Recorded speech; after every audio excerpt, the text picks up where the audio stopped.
Saya finalis Duta Wisata Aceh Barat tahun 2016 dengan nomor urut 07, 25 km dari kota Melambor sendiri.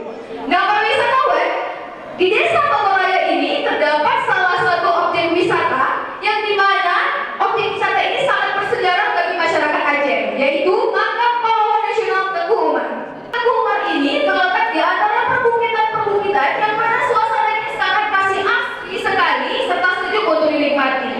Jadi selain dijadikan sebagai tempat wisata, Makam Teguh Umar ini juga dijadikan sebagai tempat pelepas hajat atau masyarakat Aceh sendiri sering menyebutnya dengan Islam Beluh Kaoi. Benar sekali.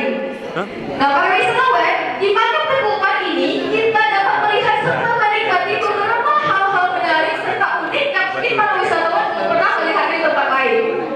Misalnya, konon saja di mana Makam Teguh Umar ini sendiri dijaga oleh seekor binatang buas, tapi jinak yang takut, yaitu harimau. Tetapi tidak semua pengunjung yang datang berkunjung ke sini bisa melihat sosok harimau gaib tersebut. Nah, para